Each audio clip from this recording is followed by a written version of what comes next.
गरीबों के मसीहा के रूप में अपने को पेश किए कि जानवरों के चारा को भी खा गए। वस्त्र फाड़ा गया, उस दलित के साथ सामूहिक पति के सामने बलात्कार किया गया, उसके संदर्भ में एक शब्द की चर्चा नहीं करना इनके दिवालियापन को दर्शाता है। बिहार के अंदर हो रहे अत्याचार, व्यभिचार, अपराध, भ्रष्टाचार पर आपकी मुंह बंद क्यों है? और जो नौटंकी करके अविश्वास प्रस्ताव ला रहे हैं, अरे खुला बहस आपने क्यों नहीं किया?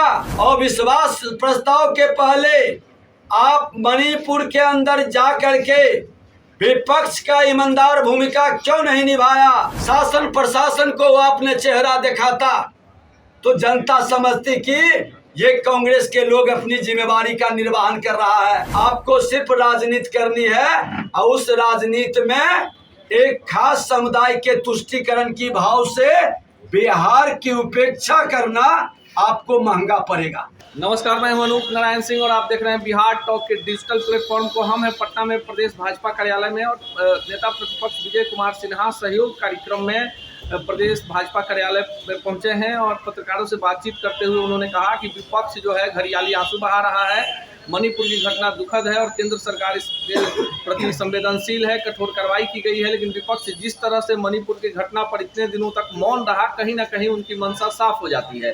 लालू प्रसाद यादव के ट्वीट पर पूछे जाने पर विजय सिन्हा ने क्या कुछ कहा, पूरा पहले बयान सुनिए विजय कुमार सिन्हा क्या कुछ कह रहे हैं पूरे मामले पर। बिहार में जिस दलित बेटी का चीरहरण हुआ, जिसका वस्त्र फाड़ा गया, उस दलित के साथ सामूहिक पति के सामने बलात्कार किया गया, उसके संदर्भ में एक शब्द की चर्चा नहीं करना इनके दिवालियापन को दर्शाता है।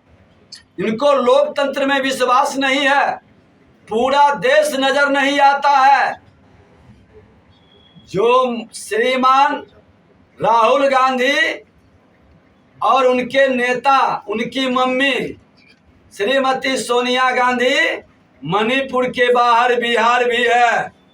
बिहार के अंदर हो रहे अत्याचार, व्यभिचार, अपराध, भ्रष्टाचार पर आपकी मुंह बंद क्यों है? बिहार की जनता सबक सिखाएगी। इस INDIA का चेहरे जो छुपाने का प्रयास कर रहे हैं और जो नौटंकी करके अविश्वास प्रस्ताव ला रहे हैं, अरे खुला बहस आपने क्यों नहीं किया? अविश्वास प्रस्ताव के पहले आप मणिपुर के अंदर जा करके विपक्ष का ईमानदार भूमिका क्यों नहीं निभाया? आपके वहां की घटना कोई पदाधिकारी दबा रहा था, एक सजग विपक्ष 72 दिन क्यों लगा? 72 घंटा के अंदर शासन प्रशासन को आपने चेहरा दिखाता तो जनता समझती कि ये कांग्रेस के लोग अपनी जिम्मेवारी का निर्वहन कर रहा है। आपको विपक्ष की भूमिका नहीं निभानी है।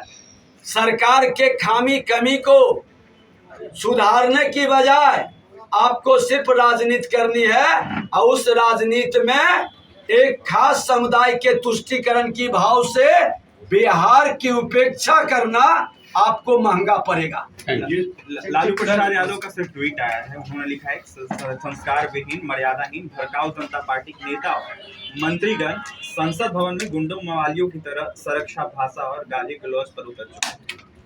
श्रीमान लालू प्रसाद यादव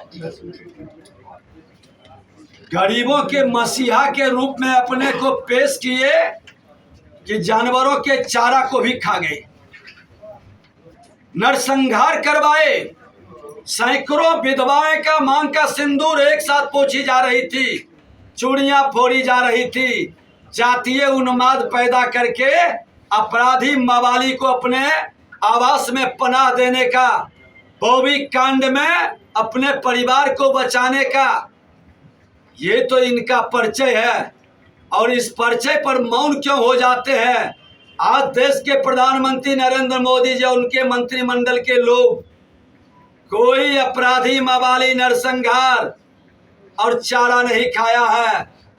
कोई इन तरह के बालू माफियाओं के बल पर सरकार नहीं चलाया है। खुल के बहस करें, आवे बैठें और बताएं कि आपका 15 साल, नरेंद्र मोदी जी देश के प्रधानमंत्री का 9 साल दोनों का हिसाब जनता के सामने बहस से ले लें। संस्कार की बात करने के पहले आज बिहार में लोकतंत्र शांतिपूर्ण ढंग से विपक्ष की आवाज को दबाना, आंदोलन करने पर लाठियों की बौछार और बिजली मांगने पर गोलियों की बौछार, ये कौन सा संस्कार है? जमीन माफिया किसके दल के लोग हैं? बालू माफिया किस दल से जुड़े हैं? बलात्कारी विधायक किस दल के हैं? बताना तो होगा ये संस्कार कहां से आया और किसने दिया है, ये भी स्पष्ट करें। तो आपने सुना कि नेता प्रतिपक्ष विजय कुमार सिन्हा कह रहे हैं कि लालू प्रसाद यादव जो है चारा चोर हैं और जो लोग पशुओं का चारा खा गए हैं उन्हें लोकतंत्र में नैतिक अधिकार नहीं है किसी से सवाल पूछने का। उन्होंने कहा कि ये जनता की अदालत में तय होगा कि केंद्र सरकार का काम कितना बढ़िया है। पहले बिहार में 1 साल पूरा कर चुकी महागठबंधन सरकार श्वेत पत्र जारी करे और इस बात का खुलासा करे कि 1 साल में बिहार किन किन क्षेत्रों में प्रगति के पथ पर अग्रसर रहा है। तमाम खबरों के साथ अपडेट रहेंगे, देखते रहिए बिहार टॉक के डिजिटल प्लेटफॉर्म को। ऐसे ही खबरों के लिए जुड़े रहिए बिहार टॉक से। यूट्यूब पर लाइक और सब्सक्राइब करें, बेल आइकन जरूर दबाएं। फेसबुक, ट्विटर और इंस्टा पर फॉलो करें। धन्यवाद।